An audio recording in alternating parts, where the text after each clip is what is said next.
nous aurons à rendre compte de la façon dont nous élevons nos enfants. Nous aurons à rendre compte de ce que nous transmettons à nos enfants. Ils sont ta première terre de mission.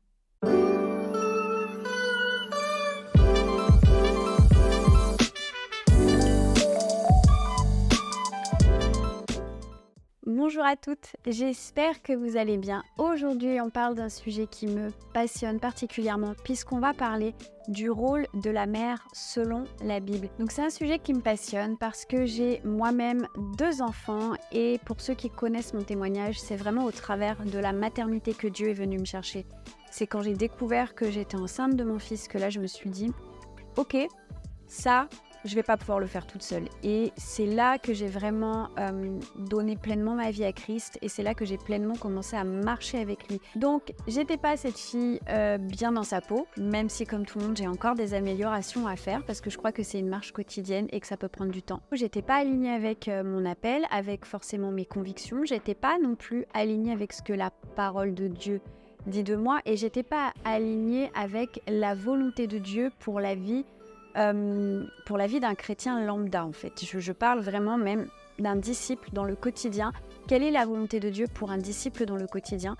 J'étais pas alignée avec tout ça. Et c'est savoir que j'allais devenir maman, savoir que j'avais cet enfant qui allait arriver, qui était déjà là de toute façon. Ça m'a donné cette motivation pour me mettre en règle avec Dieu, pour marcher avec Dieu, parce que simplement je me suis dit, la meilleure solution pour cet enfant, c'est clairement que Dieu soit dans l'équation. Je veux qu'il soit élevé selon ce que Dieu dit qui est bon pour moi, pour mon mari, pour une famille et pour un enfant. Je rêve d'un monde où chaque parent a conscience du trésor extraordinaire qu'il a. Les parents perdent de vue et je me mets dans le tas. Il n'y a aucun souci. Je pense que tous, ça nous arrive dans le quotidien et parfois plus que dans le quotidien. Nous perdons de vue la bénédiction et le trésor que c'est que d'avoir des enfants. Et d'ailleurs, c'est quelque chose que l'on voit dans la Bible parce que c'est noté dans le psaume 127 au verset 3. L'héritage que l'Éternel donne, ce sont des fils. Les enfants sont une récompense. Ça ne veut pas dire que tu n'es pas béni et que Dieu ne t'aime pas si tu n'as pas d'enfants. Mais il y a un appel à se remémorer que l'Éternel donne une bénédiction, donne un cadeau, un trésor, un héritage au travers de nos enfants. Donc comme je le disais, et selon vraiment ce qui est écrit dans la Bible, c'est un héritage, c'est une bénédiction d'avoir des enfants, c'est pas un dû. Et vivre la parentalité, c'est un privilège. Et je crois, je suis pas à côté de la plaque, j'ai eu un bébé qui n'a pas dormi pendant 14 mois, j'ai fait une dépression postpartum, donc je sais que c'est pas facile d'avoir des enfants, exactement comme la marche chrétienne n'est pas facile. Être disciple de Christ, c'est pas facile. Être en vie, être sur terre, prendre ses responsabilités, ce n'est pas facile. Voilà. Ça peut être allégé, ça peut être vécu dans la paix, c'est ce que la parole de Dieu nous offre, c'est ce que la parole de Dieu nous promet, mais facile n'apparaît pas. Avoir des enfants, c'est pas facile, mais c'est une bénédiction et nous avons la responsabilité psychologique, nous avons la responsabilité émotionnelle, nous avons la responsabilité spirituelle et aussi tout ce qui est rapport à l'intégrité physique, la sécurité, tout ça de nos enfants. Nous avons la responsabilité de toutes ces dimensions sur nos enfants. Et il est important, je le dis tout de suite parce que je vais le redire plus tard, mais nous aurons à rendre compte de la façon dont nous élevons nos enfants. Nous aurons à rendre compte de ce que nous transmettons à nos enfants. Ils sont notre première terre de mission. Et j'aimerais que chaque chrétien, chaque disciple de Christ réalise tes enfants sont ta première terre de mission. Ton ministère international, c'est cacahuète si tu ne t'occupes pas, si tu n'es pas au plus proche des besoins spirituels, émotionnels et physiques de tes enfants. Ils sont ta première terre de mission. Donc, j'ai développé 3 points, 6, 3 seulement comme ça. J'ai développé 3 points pour cette vidéo. Le premier point, et c'est quelque chose que j'ai eu la grâce de comprendre très tôt, mais qui en même temps m'a responsabilisée. Tes enfants ne sont pas à toi. Mes enfants ne sont pas à moi. Voilà. Et alors j'aime ça parce que quand j'en parle à d'autres mamans, il y a toujours la petite « oui, enfin bon, si, un peu quand même ». Ok. Quand je dis que mes enfants ne sont pas à moi, c'est parce que mes enfants sont premièrement enfants de Dieu. De la même façon que je ne suis pas la fille de mes parents premièrement. Je suis d'abord enfant de Dieu. Et Dieu m'a confié à mes parents. Il n'y avait pas de meilleure solution pour moi que mes parents. De la même façon qu'il n'y a pas de meilleure solution pour mes enfants que mon mari et moi, parce que c'est à nous que Dieu les a confiés. Une fois, j'ai rencontré une maman qui a adopté 1 ou 2 enfants, je crois. Je me rappelle plus. En tout cas, je me rappelle qu'elle avait dit que par rapport à ses enfants qui étaient adoptés, la meilleure solution, c'était pas elle et son mari. La meilleure solution, c'était les parents que Dieu avait initialement imaginés, qui sont, ou en tout cas à qui il avait initialement confié cet enfant, qui sont les parents biologiques.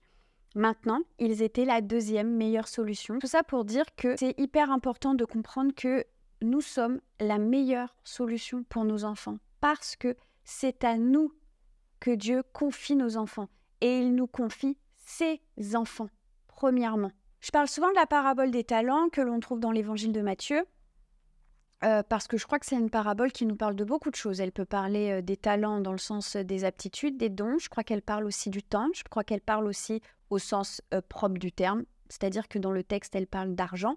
Et je crois que nous avons à gérer comme il faut les ressources financières que Dieu nous confie. Mais il me semble que nos relations, les gens que Dieu met dans notre vie, y compris les enfants qu'il nous confie, donc nos enfants, sont des talents pour lesquels nous aurons à rendre compte. Je veux dire, jusqu'à une certaine mesure, mes enfants vont devoir faire leur choix à un moment donné.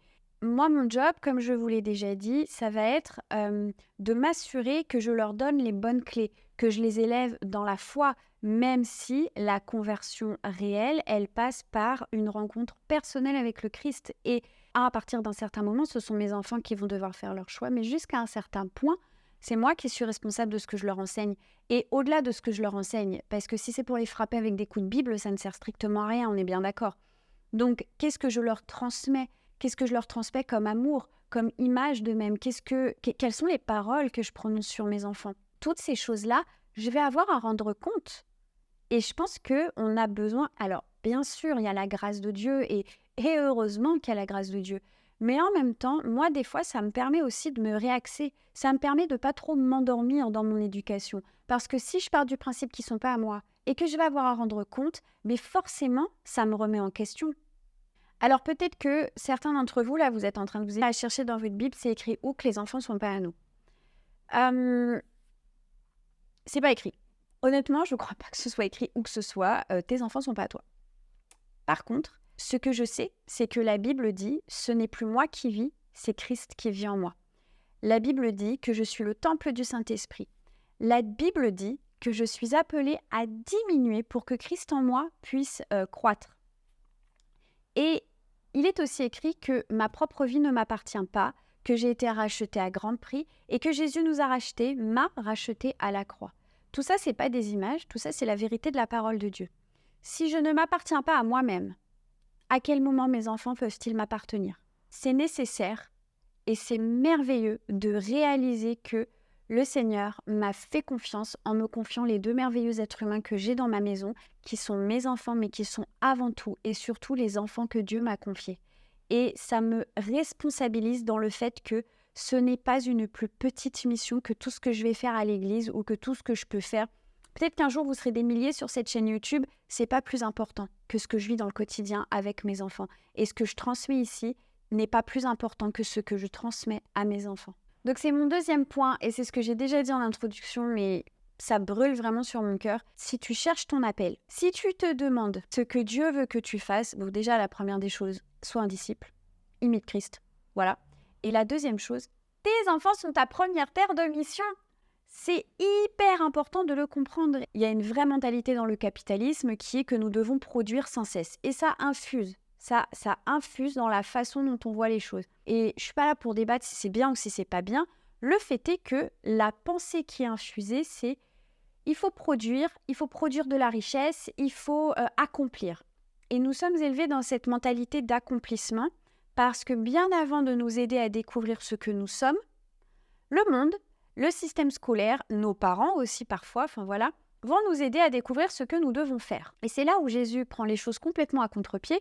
Il ne te demande pas de faire, il te demande d'être. Et parce que tu es, tu vas faire de manière naturelle. Donc, nous avons tendance à rester dans cette mentalité d'accomplissement qui n'est pas une mauvaise chose en soi, mais qui nous fait minimiser l'accomplissement absolument essentiel que nous pouvons vivre au travers de l'éducation que nous allons donner à nos enfants. Je ne dis pas que ton seul milieu d'accomplissement en tant que femme, c'est à la maison dans ton salon avec tes enfants et que tu n'as pas le droit de faire autre chose. C'est pas du tout ce que je suis en train de dire.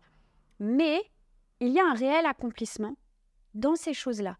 Et être leader de louange, je parle pour ma paroisse parce que je sers à la louange, ou alors faire des vidéos YouTube, voilà, je parle encore pour ma paroisse parce que c'est exactement ce que je suis en train de faire maintenant, ce n'est pas un plus grand accomplissement que élever mes enfants pour qu'ils puissent pousser droit devant Dieu, pour qu'ils puissent grandir en connaissance, pour qu'ils puissent grandir en sagesse et pour qu'ils puissent un jour prendre leur décision de suivre ou pas Jésus en toute connaissance de cause. Tout ce que Dieu a mis en moi, tous les dons et talents que Dieu a mis en moi, mes premiers bénéficiaires, ce sont mes enfants. L'autre jour, je parlais avec une de mes amies et puis justement, on reparlait de tout ça, je lui parlais d'Elpis, je parlais des questions que je peux me poser parfois, de l'église, enfin. Et là, elle m'a secouée, elle m'a dit « Johanna, si demain, on était mardi, si demain matin, tu ne passes pas un temps de louange et de dévotion avec tes enfants, je ne sais pas ce que tu fais. Parce que la réalité, c'est que les premiers qui doivent bénéficier de tout ce que Dieu t'a donné, ce sont tes enfants. » J'ai regardé, j'étais comme « Bah oui, évidemment. Évidemment. » Et je le savais. Mais je suis humaine, je suis comme tout le monde. Et il y a des moments où je perds de vue les choses. Et cette vidéo, elle est là pour ça. Ne perdons plus jamais de vue que les premiers à bénéficier de ce que nous sommes et de ce que Dieu nous a donné, ce sont nos enfants. Et que si on en fait bénéficier les habitants de Tombouctou et qu'on oublie que dans nos maisons, il y a des âmes, nous sommes pasteurs de ces âmes. Si on oublie que nous sommes responsables et que nous sommes pleinement pasteurs, apôtres, évangélistes, ce que tu veux sur ces âmes-là, c'est un petit peu dommage. Et je crois qu'il y a vraiment cette notion de manquer la cible dans le fait de minimiser la responsabilité spirituelle qui est associée avec le fait d'être parent. Mes enfants, les enfants que Dieu m'a confiés, sont mes brebis. Ils sont, les brebis que Jésus m'a confiées. Et moi, je suis leur berger. Et c'est beau, c'est pas moins bien que d'être responsable d'une église de 2000 personnes. Mon job à moi, c'est de les conduire sur les chemins qui mènent à Jésus. Mon job à moi, c'est de leur donner des clés pour qu'ils soient des adultes qui tiennent bien sur leurs deux pieds et non pas que ce soit des adultes qu'il va falloir à un moment donné réparer. J'ai pas envie que mes enfants arrivent à l'âge adulte en étant cabossés, en n'étant pas bien dans leur peau, en étant en colère, en refoulant leur personnalité, leurs émotions, leurs sentiments, bref. J'ai pas envie qu'ils arrivent en étant perdus, en étant révoltés. Non, je veux qu'ils arrivent à l'âge adulte en se disant « Ok, j'ai pas toutes les réponses, mais je suis équipée. Voilà, je suis équipée pour le chemin maintenant. » Et oui, ça n'empêche pas que je vais faire des boulettes. Ça n'empêche pas qu'un jour, peut-être, mes enfants auront besoin de se poser avec moi puis dire « Bah voilà, maman, il y a eu ça, il y a eu ça, il y a eu ça, il y a eu ça. » Et je veux qu'on en parle ensemble. Et ma responsabilité, encore à nouveau, c'est le jour où mes enfants viendront pour me dire, parce qu'ils auront peut-être des choses à me pardonner, en fait, ma responsabilité à ce moment-là, ce sera d'avoir l'humilité d'admettre que j'étais en chemin, que j'étais en apprentissage, que je ne suis pas parfaite. Et de la même façon que moi, je suis capable de, entre guillemets, reprocher des choses et de devoir pardonner des choses, eh bien, eux aussi auront peut-être à tirer certaines choses au clair avec moi, auront peut-être un pardon à m'accorder. Et j'ai besoin de le réaliser aujourd'hui pour que, quelque part, ça me permette d'être sereine avec l'idée qu'un jour, peut-être, ils vont venir vers moi et qu'ils sachent qu'ils ont le droit et la liberté de venir me dire « Maman, il faut qu'on parle de ça. » Et pitié, évitons-le, j'ai fait de mon mieux avec ce que j'avais. C'est une phrase qui n'est pas toujours bonne à entendre. J'ai fait de mon mieux, oui, il n'y a aucun doute, mais en fait, des fois, juste dire « Je te demande pardon, j'avais pas réalisé », c'est bon aussi. Donc, comme je te le disais, la façon dont je prie sur mes enfants, la façon dont j'appelle la vie sur eux, la façon dont je les valorise, dont je les encourage, dont je les enseigne et aussi dont je les corrige. Et encore ce matin au petit déjeuner, il a fallu que je rappelle à mon fils que j'étais sa maman et non pas la bonne à tout faire de la maison. Voilà. Eh bien, la façon dont je corrige mes enfants aussi, tout ça, ça compte. Tout ça, ça fait partie du full package des responsabilités que j'ai vis-à-vis de mes enfants et dont j'aurai à rendre compte. Nota bene, je me rends compte que je parle beaucoup en jeu depuis tout à l'heure. Je parle pour ma part. Mon mari, il a la sienne aussi. Il est au clair là-dessus. Tout va très bien. je ne suis pas toute seule à les élever et de la même façon, je l'espère, tu n'es pas seule à les élever. Et si tu es seule, on en parle la semaine prochaine. Je vais te donner plusieurs versets pour t'encourager vraiment dans l'éducation de tes enfants, dans tout ça. Luc 16. Si quelqu'un est fidèle dans les petites choses, on peut aussi lui faire confiance pour ce qui est important. Donc, soyons fidèles dans le quotidien. Je ne dis pas que les enfants sont des petites choses, mais parfois, à notre regard et à la façon dont on les considère, font partie des petites tâches du quotidien. Pas du tout. Cependant, soyons fidèles dans le quotidien, jour après jour. Prenons soin de notre première terre de mission qui sont nos enfants, notre maison. Ensuite, Proverbe 31. Versets 26 à 28, c'est la femme vaillante. Elle ouvre la bouche avec sagesse et des instructions aimables sont sur sa langue. Elle veille sur ce qui se passe dans sa maison et elle ne mange pas le pain de la paresse. Ses fils se lèvent et la disent heureuse. Moi, j'aime trop. La Bible t'encourage ici à diffuser de la sagesse et à instruire avec amour. Et elle t'encourage aussi, note bien, ses fils se lèvent et la disent heureuse. Ça ne veut pas dire que je m'ignore complètement et que je réprime tout ce que je vis, mais je crois que quand on est disciple de Christ, quand on est renouvelé dans l'esprit, quand on vit une vie qui est en accord avec la parole de Dieu et malgré les périodes difficiles, parce que des périodes difficiles, il y en aura, des malheurs peut-être frapperont nos maisons, peut-être ont déjà frappé ta maison. Je ne dis pas que c'est impossible, je dis juste que le témoignage global que nos enfants doivent voir émaner de nous, c'est « ils la disent heureuse ». Ses fils se lèvent et ils la disent heureuse. Et j'ai envie que mes enfants voient une maman, bien sûr qui vit sa vie, bien sûr qu'il y a des moments où j'ai mes émotions et je m'en cache absolument pas vis-à-vis de mes enfants. J'essaye de ne pas les contaminer avec ça, mais c'est déjà arrivé qu'ils me voient pleurer, que je dise « maman est triste, je pleure, mais t'inquiète pas, après ça va passer ». Et globalement, mes enfants, quand je me lève, ils voient une maman heureuse. Et j'ai envie qu'ils voient une maman heureuse. Dieu s'intéresse à ce qu'il se passe dans l'intimité de nos maisons. Et il n'en détourne pas le regard. Je crois qu'on a besoin de comprendre ça. Il y a plein de gens, toutes les personnes de ton travail, les personnes de ta famille, tes amis, tes réseaux sociaux, ton église, n'ont aucune idée de ce qu'il se passe dans ta maison lorsque la porte est fermée. Dieu le sait. Dieu le sait, rien ne lui échappe. Et c'est pas une parole qui est censée condamner. C'est une parole qui est censée motiver de se dire « mais oui, en fait, là aussi ». Alors, tu peux aussi prier et demander l'aide du Saint-Esprit. Tu peux lire ta Bible et vraiment aller puiser les conseils dont tu as besoin. Et n'oublie pas que le Saint-Esprit connaît ses enfants. Il les connaît mieux que nous. N'hésitons pas. Et je ne dis pas de tout spiritualiser. S'il y a besoin d'une aide psychologique, s'il y a besoin de mettre en place des choses dans la maison, enfin bref, ok ? Je parle vraiment dans des trucs où dans le relationnel, on a l'impression qu'il manque quelque chose, que punaise, mais là en ce moment, il y a un truc qui joue pas, c'est quoi ? Ah ouais, ok, effectivement, on passe pas assez de temps ensemble. La troisième question que j'ai pour toi, c'est quel est l'héritage que tu transmets à tes enfants ? Je ne parle pas d'un héritage qui est financier, je parle bel et bien de l'héritage psychologique et spirituel. Il y a une loi qui est super nette dans l'Ancien Testament. Dieu bénit jusqu'à la 1000e génération, il maudit jusqu'à la 7e génération. Dieu ne maudit plus, alléluia, on est content. Cependant, il y a réellement une notion d'hérédité dans la Bible. Et je sais que il y a des chrétiens qui disent, quand on se convertit, je l'ai entendu plein de fois, ça j'arrive pas à saisir le truc. Quand on se convertit, il n'y a plus aucune hérédité qui compte, il n'y a plus que l'hérédité de Jésus.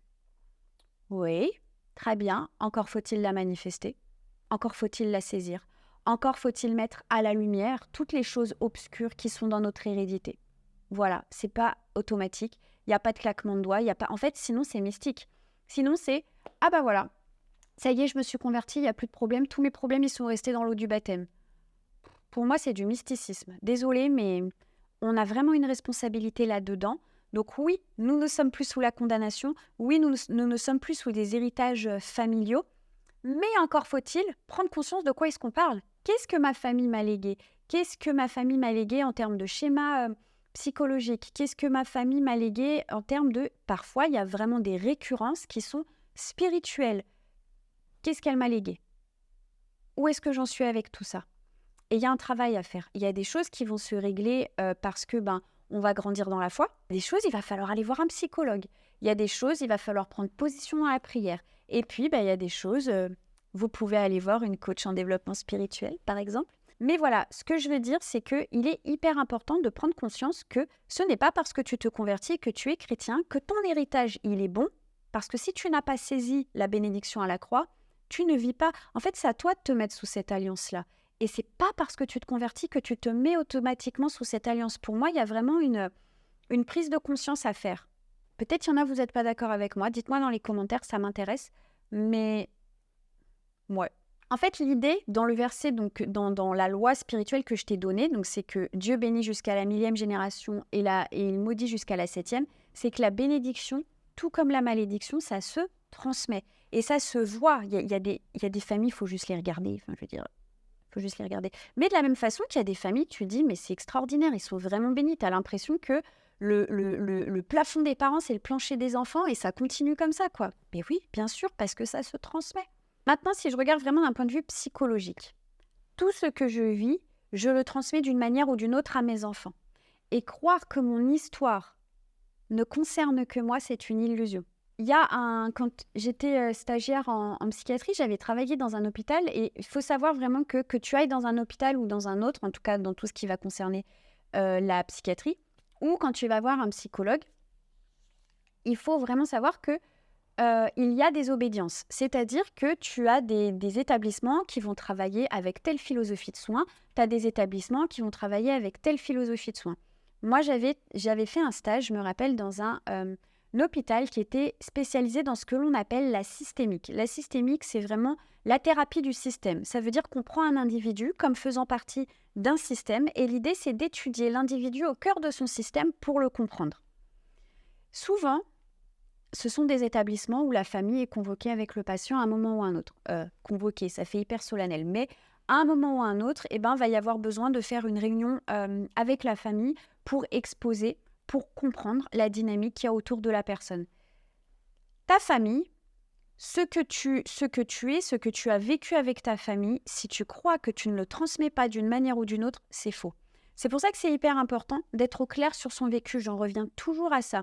Moi, je crois que tout peut être brisé, que tout peut être surmonté, que tout peut être réglé, dans le sens où les choses n'ont plus d'emprise sur toi.